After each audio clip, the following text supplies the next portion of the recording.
the talk I gave at Podcast Movement and what I'm working into at the Lexington Podcast Meetup is about your 5 W's, your who, what, when, where, why, and figuring out who you're going to talk to, who's your audience.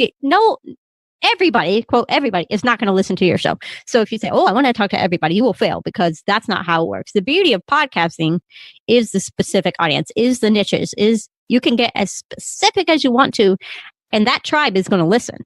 Whereas if you try to talk to everybody about what your tribe is into, it's not going to work.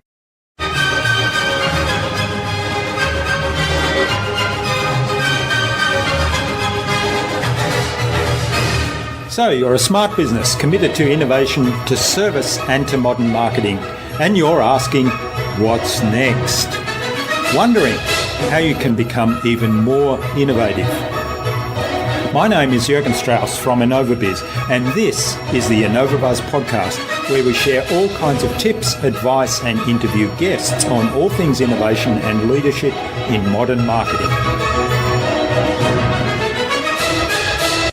Hi innovators, it's great to be back with another episode. I hope you've had an awesome week so far. I'm really excited to have on the InnovaBuzz podcast as my guest today, Jennifer Longworth. She's a podcast editor and producer, a speaker at the recent Podcast Movement event. She hosts the Thoughtful Entrepreneur podcast, where she encourages entrepreneurs to share not only their expertise, but also their stories at a very personal level as well. Her mantra is that every person has a unique message which can positively impact the world. Today's episode is brought to you by the Transformational Marketing Hub, where between now and January 15, we are offering a complimentary marketing health check for your business, complete with a report and action steps for your next 90 days.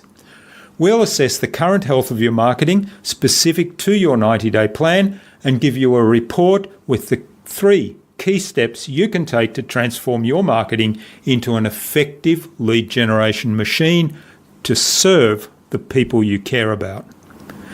Just visit innovabizz.co/MAS to get started. The complimentary offer is only available until 15th of January, so get in quick. In our discussion today, Jennifer talked to me about the key features of a good podcast. She shared her framework of 5 W's to be really clear about the direction of your content. And she talked to us about how to prepare for guest podcasting. Without further ado, then let's fly into the hive and get the buzz from Jennifer Longworth.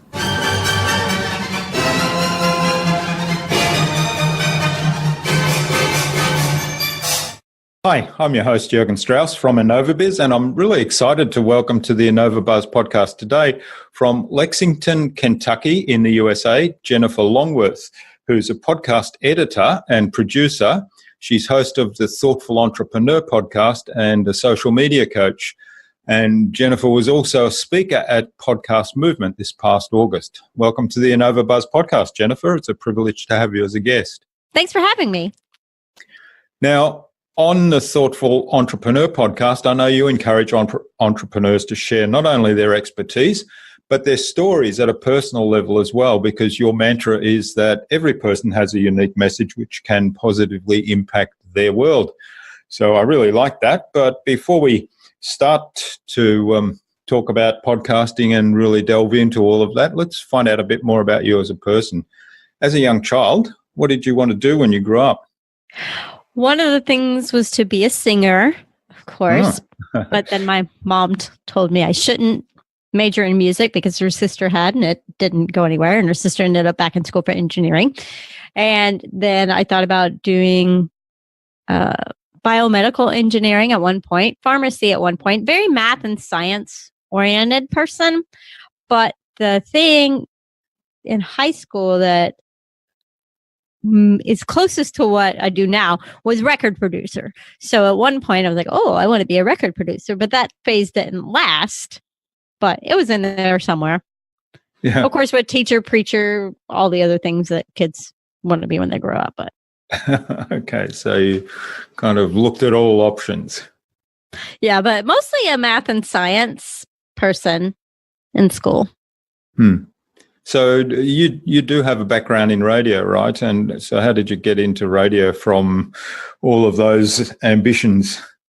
Well, I tried to go to school for math and sciencey type stuff, and that didn't work out. So dropped out, got married, had kids, that thing.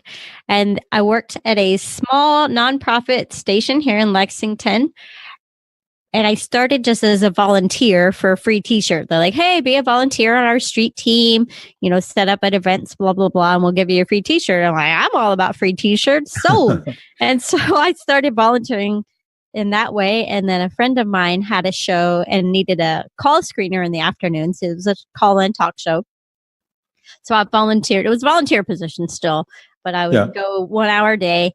I was homeschooling my kids at the time. So this was my 1 hour a day to contribute to the outside world, and did that. And since I was around, then I started getting more responsibility at the station, got some paid positions, did sales for a while, ended up doing afternoon traffic, which is my first recording thing, where I had 3 minutes in order to record a 30-second spot to turn it around and play immediately. It was, intense, but I did it. And when doing sales, I did sales for a bit. We would also record commercials for clients. So I did voice work for that. And then since I was around so much and the afternoon drive time host needed a co-host, I got the job, was on the air regularly as co-host. But then when the main host wasn't around, I was the host, and then ended up with my own weekend show. Ta-da! So it pays to be in the right place and keep doing things and keep contributing. Yes. And show your worth. And the station ended up going under, and I ended up being one of the last employees standing, if you will, because I had gotten cross-trained and knew how to do most of the things around. So when they started cutting people, they didn't cut me because I learned everything. And so what is it that you do today specifically, and why do you do it? I am now a podcast editor, and I got into that when the radio station was obviously going down. It was small, local, nonprofit, and the nonprofit part caught up with it. It was going to be sold. I realized that I could take the skills that I had developed there and do this on my own as a freelance podcast editor, made the right connections via Facebook. And I didn't even know that the person I approached about editing his podcast had a lot of pull in the industry. I never heard him, whatever, but apparently he has a lot of connections. So me working for him really helped propel my career, if you will. And I've been with him for 2 years. So I started this journey about 2 years ago, realized I could do this on my own, left the station. It had been sold, but they were still hanging on to a few different projects. I was like, okay, whatever. No, I can do this on my own. I think I will. And since then, I've been able to build the business, and I'm starting to think of it more like a business instead of just a hobby, going, okay, I need to really 2019, I'm really going to think of it as a business. So this year it's been reinvesting in what I'm doing, building my skills, increasing my software and stuff. So what I do is a podcaster will send me their raw audio, be it a solo show, interview show, whatever. And I remove any distractions, be that poor audio quality, be that some vocal stutters, tangents that have nothing to do with the topic, things like that. And I'll add their intro, outro music, any ads, etc. Make them sound brilliant, and then send it back to them or send it out to the interwebs, depending on their preference. Excellent. So did you intentionally get into the podcast editing space, or did you start out actually doing podcasting and then decide that you really enjoyed editing? Well, I did some editing within the radio station. We started branching out into podcasts, and I wasn't doing a lot of heavy duty editing, but I learned basic mixing and adding intros and outros and such. And in that format, it was timed, that it was 4 12-minute segments, and that's the way it was. So learning to make things fit into 4 12-minute segments, that is not necessarily the case with podcasting. It doesn't matter how short or long a podcast is. So thankfully, I don't have to worry about that. But there was one show that we would meet every Saturday morning and record, and it was a scripted show. So if they messed up, I had to keep track and then go back and edit it. So I learned a lot of that type of thing. And then my degree I was working on, once I saw the radio station floundering and go, you know what? I might need a degree to get out of here, is in new media. And the topic I focused on in quite a few projects was podcasting. Okay, yeah. All right. So as an editor, you probably listen to hundreds of podcast episodes. Give us some idea of what are the features of a good podcast? Well, one thing that will make me not listen to a show is bad audio quality. And that may be because I have the ear and I'm more picky. But I think as far as having a good podcast, good audio quality is number one. Number two is good content, keep me engaged, keep me interested. So some of my favorite podcasts that I listen to that I don't edit include Welcome to Night Vale, which is an audio drama and girl in space and audio dramas. I like some of those. I love Sleep With Me. The podcast puts me to sleep. And Lore and a lot of other real big name ones. But the thing they all have in common is the strong audio quality. And then as far as interview shows, because I edit a lot of interview shows, again, audio quality, but also having the content be engaging and relevant. I mentioned that one thing I do when I edit is take out tangents that don't have anything to do with the content. If I'm going to listen to a personal finance show, I want to hear about personal finance. I don't want to hear about your most recent parenting adventure. Let's stay on target. This isn't a parenting show. This is a personal finance show. So let's kind of stay on topic. It's okay to be friends with your guests, but as a listener, I want you to get right to it. So as an editor, you're doing more than really just the quality of the recording and adding ads or adding music clips. You're actually listening to the content and manipulating that to some level. Yes, when necessary. Some shows, they're pros, they know what they're doing. I don't usually need to do that. But sometimes even the host will write me back and go, hey, can you cut all the part where we talked about this or that company, because we don't really want that to go out there. Thanks. That got too political. We don't want to be political. Take this part out or whatever. And so sometimes they'll tell me that. I've had clean shows drop inappropriate words from time to time. Like, really? You're going to do that to your whole show? Let's rearrange your words here to make this still get the point across, but not say those choice words, because I don't want you banned, Yeah. Yeah, and I guess that's probably an experience you've developed from radio, because that would be something that typically would be a no-no in radio. Right. That there aren't as many rules in podcasting as in radio, but if your show is explicit, you can't make it to countries like India. And on the other side of the world, there are some countries that won't allow explicit shows. So you're going to cut your audience on the other side of the world. And also, if people are just scrolling for a show to listen to, they might not choose yours. Now, I do have one show I edit that is labeled explicit. And so they're free and, they're not bad. I probably wouldn't have them as a client if it was really, really bad. But that's how they are. They're casual, no problem. And so I don't have to worry about with them. But some of the shows are a little more formal. A guest comes on and says something like, no, you're going to ruin the whole thing, because then I'll have to mark it explicit. And then your show's explicit for all time and you're not in India and blah, blah, blah, blah. So I just try to keep them clean. It doesn't happen often, but it does happen. So I try to keep them on their toes about that as well. Yeah. Well, as an editor then, what's your advice to podcasters to make your job easier? Well, start with a good mic. Start with good conditions in the first place. So that's the number one thing, is give me a good, at least decent quality to start with. I've had some shows, they're no longer clients. It's so bad that I can't even do this. Someone compared it recently to, making a cake, and then the cake tastes bad later is like, oh, because I forgot to put in the eggs. Well, you can't go back and put in eggs once your cake's already done. So give me, the batter with the eggs already in it so I can make a good cake. Yeah, that's great advice. And I know I heard a podcast, I think, or an interview that you did where you mentioned one particular microphone that was your particular nemesis. Yes. That would be the Blue Yeti. Which is actually quite a great mic if you know how to use it. But some people use it the wrong way that it ends up just sounding awful.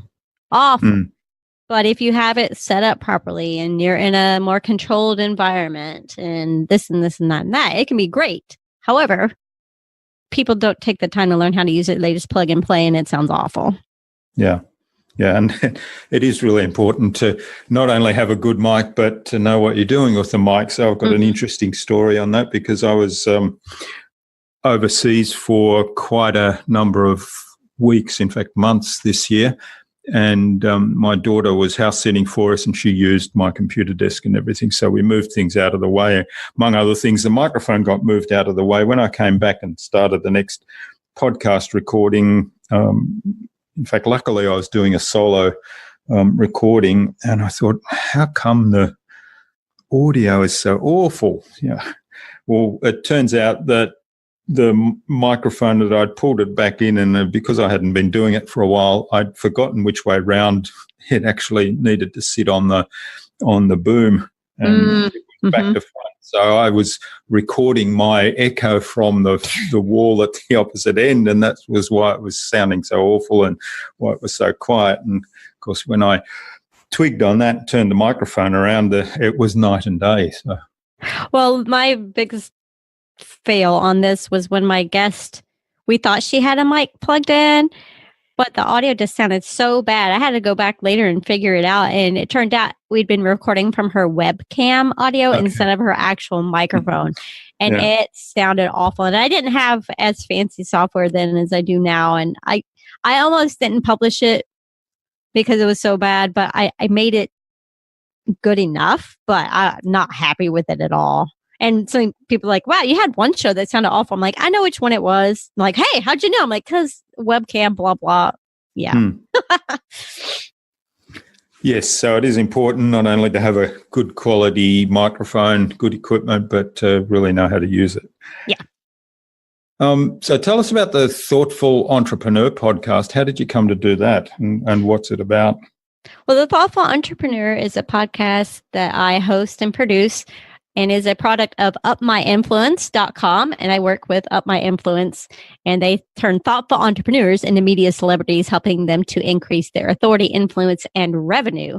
So this is the brainchild of Up My Influence, and being that our mission statement includes the thoughtful entrepreneur, I was like, guys, this is what we should call a podcast. And I volunteered to do it since I had the radio experience, since I have the interview experience. I was like, I'd be a great fit for this job. And a lot of the guests, but not all of them, are folks that we work with through Up My Influence. And I have the guests send me questions of things they might like to talk about. And I kind of look at the questions, but I don't always stick with them because I want them to tell their story. How did you become an entrepreneur? Why are you in the business you're in? And the best story of a young entrepreneur was the fellow who said when he was like 10, he and his friends, had subscription to Columbia Record Club way back, and they were making tapes off the records and selling them. Well, now we know that's illegal, but he didn't know that was illegal when he was 10. He was making all his money. It's like, well, until someone finally told him it was illegal. But that was his first taste of being a business person and making money on his own. And then he just, kept going from there. So that was kind of a fun story. And then the last question I ask every guest is, what advice do you have for the thoughtful entrepreneur who is listening? And then that's when we get the golden nugget. And I tell them before we start recording, I'm going to ask you this question and you can come up with an answer now, but whatever you think, when I get to that part, that's what you say. Don't overthink it. Just give me your advice when we get there. Yeah. Yeah, it's a great question. And I like the advice of just to go with what pops into your mind. Mm-hmm. Don't overthink it, because if you start overthinking it and planning ahead, then it's not going to be as genuine. I think if you're speaking from your heart, like, oh, this is what I say. And we've had things from get good people on your team to make sure you educate yourself to just go easy on yourself. There's so many different things. I wish I knew all of them. I'm like 25 episodes in that have been released, and I have the rest of the year banked that haven't been produced yet. So I'm learning a lot too. They've had some money management tips and all sorts of good stuff. So as the host and editor, I'm listening to it twice because I'm going through and interviewing them. So I hear it the first time. And then a few weeks later, when I get around to producing it and editing it, I listen to it again. I'm like, oh my gosh, that was really good. I really glad I got to listen to this twice, because I don't go back and listen to myself again later. No, thanks.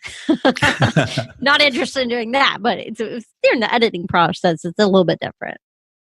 Well, that's interesting, because I'm not doing my own editing anymore. And so I don't listen to the raw recording, but I have gotten over myself to the point of listening back to episodes again and listening to myself as well, because I want to learn what I can improve for future episodes, which I think is pretty important as a podcaster. Yeah. I know that I have a tendency to use I know that I use so as a filler word a lot, and is another great filler word that I use. So those are the things that I try to work on. So is mine. I've listened to myself think, oh man, I use so all the time. So that's my my guilty one there. Now, and I love what you said about learning so much, because having guests on the podcast from all kinds of different walks of life and with expertise in all kinds of different areas, I am forever fascinated by what I learn from them and what people have achieved. There was another, what people have achieved and what they're willing to share with you on a podcast like this. So I really think not only having the podcast as something to contribute to my audience, but sharing the expertise of the guests with them and learning from the guests myself. That's fabulous. Yeah. Because my show, they don't get anything from me, really. I'm just the facilitator to get the story out of the guest. I'm not really giving any advice on my own, shall we say. Yeah. Let's talk about podcasting as a medium, and what would you say to people who are kind of sitting on the fence thinking, I would like to do something like this, but I'm not sure how to do it, or they're procrastinating for some reason. Maybe they're thinking, I don't have a big enough audience, or nobody's going to listen to me, or whatever it might be. Well, one thing is, if you're going to do it, just do it. There's cool advice out there that says you need to have 3 or 4 shows produced and ready to release when you finally go live with your podcast. And that is so people can find you, listen, and binge a few episodes. However, if that is what's going to hold you back from actually launching, forget it. Just start with 1. I was talking to a fellow at the Lexington Podcasters recently, and that was his thing. He's like, oh, well, I have 1, but I don't have any more, so I can't launch. I'm like, dude, if that's what's holding you back, forget it. Just do it. And the other thing is, if something like editing is going to hold you back. Oh, no, I love recording, but I hate editing, blah, blah, blah. Okay, outsource it. You mentioned that you don't do your own editing. I edit for lots of people. You don't have to do the editing on your own. If that's what's holding you back, forget it. And the talk I gave at Podcast Movement and what I'm working into at the Lexington Podcast Meetup is about your 5 W's, your who, what, when, where, why, and figuring out who you're going to talk to, who's your audience. Everybody, quote, everybody is not going to listen to your show. So if you say, oh, I want to talk to everybody, you will fail, because that's not how it works. The beauty of podcasting is the specific audience, is the niches, is You can get as specific as you want to, and that tribe is going to listen. Whereas if you try to talk to everybody about what your tribe is into, it's not going to work. So there's your who, and your what is what are you going to talk about? Say, oh, I want to talk about bunnies. Okay, what about bunnies? Do you have enough content to talk about bunnies for more than 3 episodes? Or are you going to be done by then? If you don't have enough content to go into multiple episodes, then maybe that's not the thing. I was talking to someone once. So, I'd love to have a podcast about XYZ. I was like, that sounds more like something you would want to be a guest about, not to actually have your own show, but to share on other people's podcasts. Because I don't really hear a show in what you're telling me. It's cool. It's a story, but it's not going to last more than 3 episodes. But it's something you could reshare with other folks. So that's something. So who, what, when are you going to release? Do you have time to do this? You're going to have to set aside some time. Podcasting is not magical. It takes time to do. Even just us sitting here today, even if I'm not editing it, you're not editing it, but still we're taking the time to actually sit down and record it. So do you have time for this? If you don't, maybe guesting is another option. So who, what, when, where, why? Oh, where in your house can you record? Do you have a small room? My room is pretty small here, and I have some acoustic foam on the walls because this is what I do. And close the door, and people know not to bug me if the door is closed. So I have a space in my house. The worst places are wide open spaces where the sound's just going to bounce around. That's bad. You don't want that. But you have a closet. A lot of podcasters just record in their closets because the clothes will absorb the extra sound. So your where might be your closet. And then why are you podcasting in the first place? Why do you want to do this? Are you doing it because you want to hear yourself talk?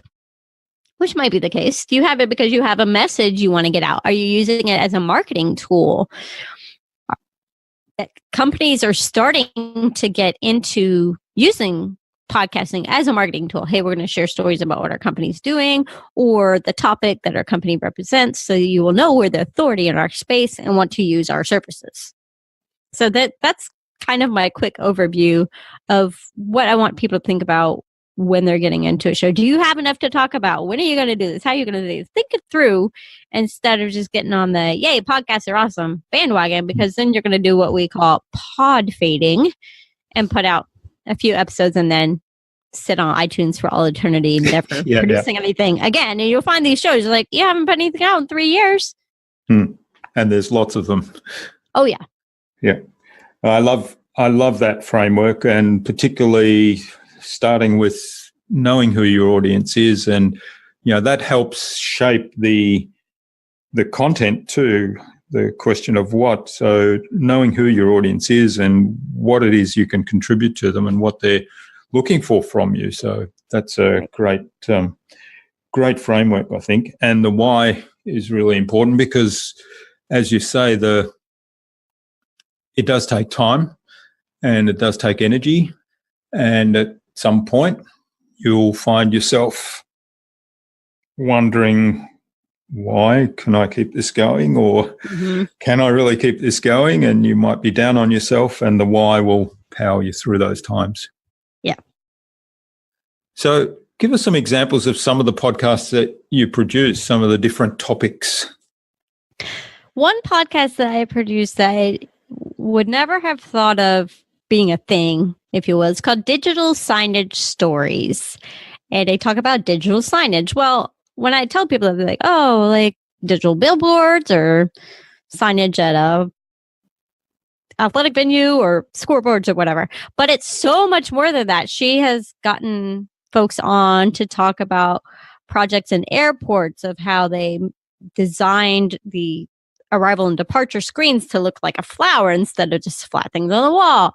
Or this is how we use digital signage to bring art to life in a public space. Or our office building now has digital signage on the walls.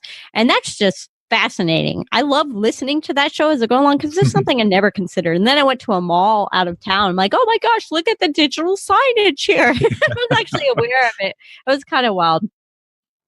That's fascinating. So who's the audience for that? That would be the big facilities, right? Well, I think it's people in the industry, in the digital signage industry, I believe is who the target audience is. But I'm not in that industry. And I think it's really cool. So Yeah. I'm not necessarily their target audience because they get into details about what hardware, what software, how did you actually go about doing this, what objectives were met, and all that type. I don't know, but it sounds really cool to me, even though I don't know what you're talking about some of the time. So when it gets into the technical parts, then I know that I'm not their target audience, and it is actually people in the industry. But I think it's really cool. Now, the one I can relate to more is more like Savings Angel. And that's who I've been with the longest. And he talks about, what deals and discounts you could get, consumer advocacy, good tips for living with your family, to earn more, save more, and live more abundantly, I think is the tagline. And that's stuff I can use. Like, oh, look at here. Here's a coupon code. If I wanted to shop on whatever website, they just gave me a coupon code through Savings Angel. Or he interviews people from different attractions. He's based in Orlando, so he'll go out to Halloween Horror Nights at or Universal or a Gatorland or stuff like that, and do it just a fun little interview on site too. So that's a fun one. It's totally different audience. So their audience is more of moms looking to save money and to have fun with their kids and really family oriented. So there's a completely different audience than digital signage stories. Yeah. And there's a couple of great examples there that kind of show, two quite diverse topics. And I imagine the objectives for both of those will be quite different, and the audience is clearly quite different. So, great examples. Yeah.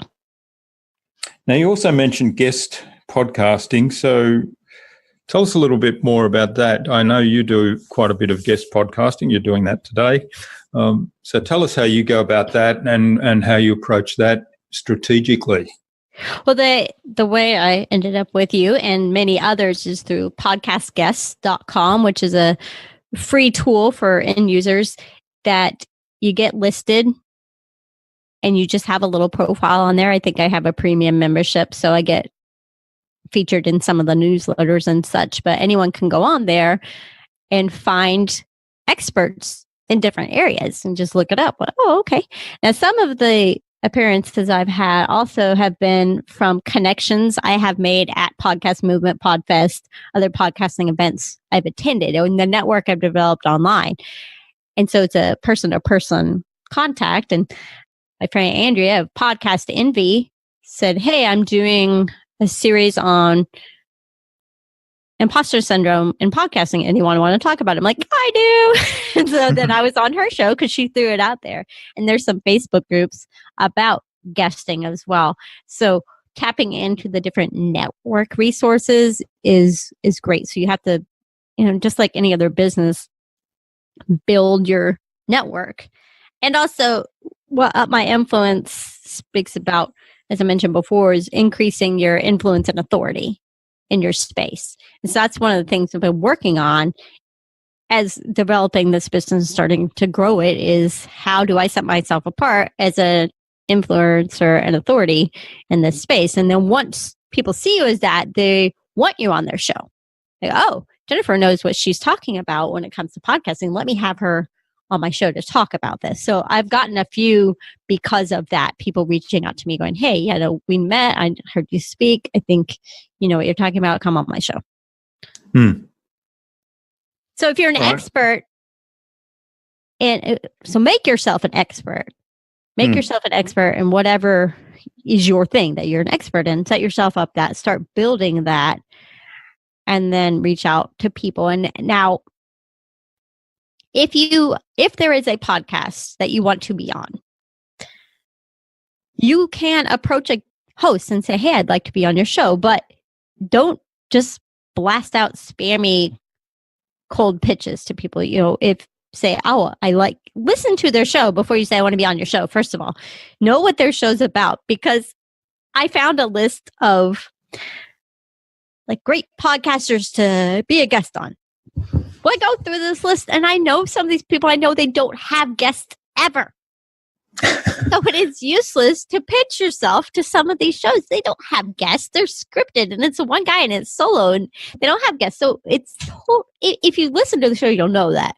So you look kind of silly when you're trying to pitch yourself to a show that doesn't have guests. So do your homework. Like, oh, I know about real estate. All right. So I want to be on real estate podcast. Let me look them up. Oh, look. And let me just blast out a generic email to all these real estate podcasts. Well, some of them might not have guests. Some of them don't talk about the area you know about. They talk about this area of real estate, but you're doing that area. So it doesn't match. And then when you email, you indicate that you've listened to your show, do your homework, and then tell the host what you're going to provide to their listeners. It can't be all about you because no one just wants to listen to that. If it's all about me. I had a guest once who did that a lot. This episode has not yet been released. And it was after the official interview stopped where he started talking and telling his story. Thankfully, it was still recording. Haha. So I'm going to do some creative editing there because I just couldn't turn the conversation away. I just couldn't do it. As the interviewer, I'm like, oh, I'm so stuck here. But then once I was like, oh, thanks for joining us, blah, blah, blah. Then he gave me the good stuff. So I'm like, that's where it's at. So where's the value to my listener? Because my listener is not going to want to hear what you just said on that first part. They don't care. I mean, maybe they care, but I don't care. So let me give them something of value. So when you're pitching yourself as a guest, make sure you tell the host, here's how I can help your listeners. Here's how I can serve you and your listeners. So that, the what's in it for me thing. Yeah. Just like anything else. There's so much great advice in that. And I love the advice about doing your homework first. Mm-hmm. To me, that's just so obvious, and I almost take it for granted. I was doing an interview a couple of days ago, and the guest said to me at the end, the feedback was, well, you've really done your homework. And I thought, well, yeah, I wouldn't have thought that's something that necessarily is a differentiator. I thought that was the table stakes that you bring to the table, but apparently it's not. And I know I get a lot of emails saying I'd like to be on the show, and that's it. And total strangers. So, well, who are you and why would I have you on the show? And then if I go back and question, it quickly becomes obvious that they don't even know what the show's about. They haven't listened to anything. They haven't even read. You can spend 2 minutes reading the iTunes or whichever your favorite podcast app is, the summary that I've posted on there, and then at least you'll know something. So it always amazes me. So great advice. Be prepared. Consider what you're going to contribute to the guest and to the host and to the podcast's audience, and put that together when you approach someone. Yeah.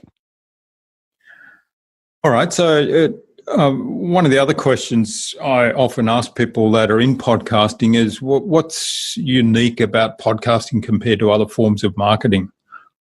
I think one of the great things is the on-demand quality. It's 2018, 2019 coming up, and everything's on demand now. Whereas if you have a traditional radio show, well, if I don't catch it at 3 p.m., I've missed it. Whereas podcasting is on demand. It's easily shareable and tweetable and social media and Instagram and Spotify. And it can be wherever anyone is. I think what's really going to propel podcasting is once everyone has streaming in their cars. We're not quite there yet. I mean, I got Bluetooth in my car, but my daughter's car, she's 18, doesn't even have an aux cable. So she can't, easily stream things in her car unless she has her phone and it's loud, but it's not automatically there. Yeah. Yeah. Well, I think the new cars, a lot of them are coming with integrated, I can't remember the name of it now, but the Apple Play app that plays iTunes is actually integrated into their system, and also the Google equivalent, the Android equivalent is coming as well. So most of the new cars, you don't even need your phone. You just go in there, turn on the radio and select the podcast section, if you like. Yep. So, that's really going to change things quite dramatically. Yeah. I think the other thing that makes podcasting different as a marketing tool is the personality. Instead of seeing an ad or hearing something generic on the radio or the TV or whatever. You actually get to know the host in a way. Depending on the host, but say, oh yeah, I've listened to Jennifer. She's really cool. Blah, blah, blah. I trust her. I know, like, and trust her. Therefore, I will do business with her. Or I can tell this company knows what they're talking about based on the podcast. I'm going to do business. It comes back to the authority thing again. Yeah. Yeah, that's definitely true. The know, like, and trust for particularly those people that are regular listeners, that's definitely established. And it's because they like the content. It's because they like who you are and how you're being when you're on the podcast. So, okay, well, you talked about 2019 for you. You're taking this upper level and to become a serious business and grow it some more. So what sort of things are on the horizon and in the plan for that? Well, first up is new branding. I've just been Jennifer Longworth podcast editor, but I have a friend working on a new logo for me, and then I will hopefully incorporate somehow into bourbon barrel podcasting, which just shouts Kentucky. I hope that's the idea anyway. So that's first. So I'm probably going to incorporate in a bourbon barrel podcasting, and then figure out, the ins and outs of how to do a business, like bookkeeping and quarterly taxes and that type of stuff. Actually working in a business. What? It's been a while since I've had to do that stuff. So this year was spent 2018 into 2017 and 2018 in investing and learning and developing my skills and investing in my software and this and this and that and that. So just continue to learn more, but then learn how to market myself a little bit better, do more speaking and coaching. And I talk with people around town and friends all the time about podcasting because that's what I do. And then people have all these questions, right? And they need just to listen to this podcast. I'll just say, hey, look, go listen to this podcast I just did, and you'll know all the answers. But maybe expand that as well and do some live workshops. I helped with Cash Shop NYC in New York City a few weeks ago, and that was a lot of fun. It was a hands-on workshop, and I coached people on microphones. So we recorded sample intros for them. And that was a lot of fun. I'd like to do more of that. But I am more of a right brain person, not a left brain person. So I'm not very good at planning and getting logistics down and all that type of thing. So it's helpful for me to work with other folks. I'm co-founder of Lexington Podcasters because I'm the one who speaks and talks and gets people interacting and stuff like that. But the other guy, he's the one who coordinates it and gets the word out. He's like, we're meeting on this day in this place at this time. Okay, great. Thanks, Mike. Because that's not my thing. So it's finding the right people to align yourself with as well. That makes a big difference. Yeah, and playing to your strengths as well. Right. Yeah. Great advice. All right, then. So I really appreciate what you're sharing with us, Jennifer. I think it's time to move on to the Buzz, which is our innovation round, and it's designed to help our audience who are primarily innovators and leaders in their field with some tips from your experience. So I've got 5 questions that I'll ask, and hopefully we'll get some really insightful answers that will inspire the audience to go and do something awesome today. Yay! So what's the number one thing anyone needs to do to be more innovative? Give yourself time to rest your brain, if you will. So it's not full of everything happening now, even that's like the best ideas come in the shower, when you're not thinking about anything else. So a little time to rest your brain. Yeah, great advice. And I've had several guests give similar advice to that. And I always say, well, my best time is when I'm on the bicycle on my own, when I'm doing a ride, because the brain's kind of focused on what's watching where I'm going, but it's not really that fully occupied. Right. So number 2 is, what's the best thing you've done to develop new ideas? Well, recently it's been joining a mastermind group and having 3 other editors we meet weekly to bounce things off of. And if we get stuck, we help each other out, and having that small group to go to on a regular basis. They have ideas I haven't thought of. I'm like, oh, Right. Yeah. So even though I don't necessarily steal their ideas, they inspire. So definitely the mastermind group has been great. Yeah. I love mastermind groups. That's great advice. And also, they have, if you've got a good mastermind group, they will call you out if you've got an idea that's way off target, or if you're not taking action to turn that idea into something more than an idea. Right. All right. Do you have a favorite tool or system for improving your productivity and allowing you to be more innovative? Well, the software I just upgraded, and this is specific for podcast editors, is Isotope RX7 Advanced is what I just got. And I'm super excited about that. And it'll just help me to be able to do more with the product that I'm producing, because my product is a quality podcast with what I'm given. And this is my new favorite tool. I just got it yesterday. I'm so excited. I haven't played with it that much, but I can already tell it's going to make a big difference. So I just got to learn to use it a little better. Okay. Yeah. That's often the case with some of these new toys, isn't it? Yeah. All right. Well, we look forward to seeing hearing whether the audio quality or the editing improves on those podcasts. Now, what's the best way to keep a project or a client on track? Well, a lot of my clients have regular schedules. So digital signage stories, which I mentioned earlier, I typically receive files from them on Mondays, and I turn them back around by Wednesday. If I don't hear from them on Mondays, by Tuesday, I'm like, hey guys, what's going on? So the ones who are regular like that, I know when to check in. If I don't see anything, personal profitability, he uploads stuff on Tuesdays. If I don't see it on Tuesday, I start going, hey, what's up? But I have other clients who are so sporadic that they just call me when they need me, but they don't have a schedule. So it's I don't know how to help them. Yeah. Okay. So maybe the lesson is setting some schedules, sticking to those, and making sure everybody's aware when they expect the inputs that they provide the output to. Yeah. Okay. What's the number one thing anyone can do to differentiate themselves?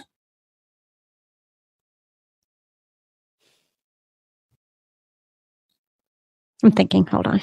The number one thing that I'm like, I just had 20 things pop into my head. Pick one.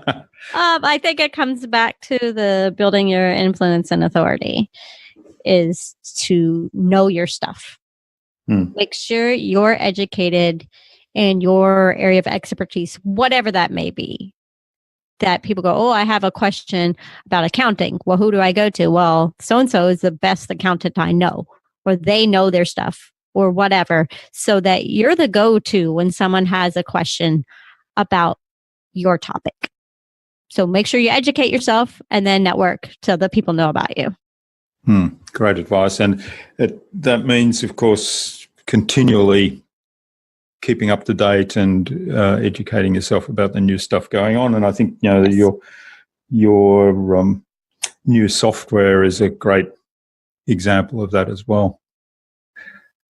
All right. Thanks, Jennifer. This has been really great. Where can people reach out to you and say thank you for what you've shared today?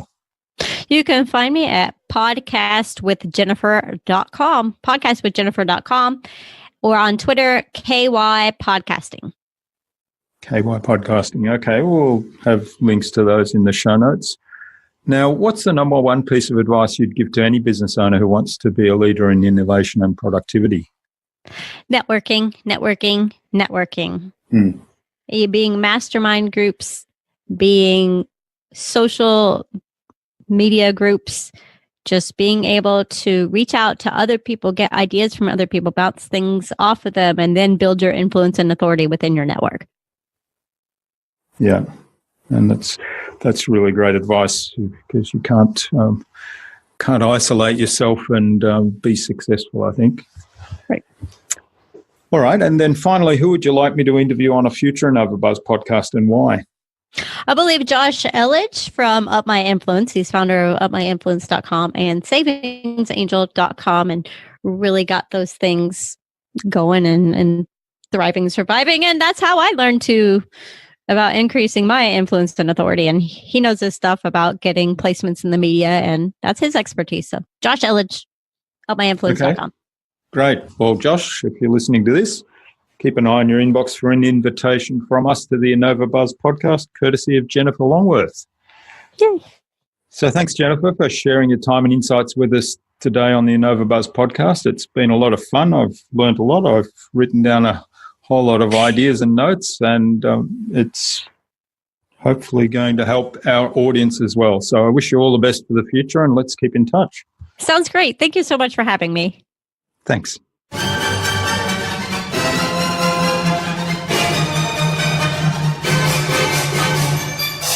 I hope you enjoyed that delightful conversation with Jennifer and noted some ideas to take action on.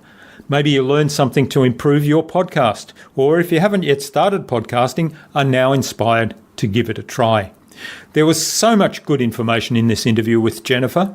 As with some previous guests, she emphasised the importance of knowing your audience really well and shared with us her 5W framework for doing podcasts.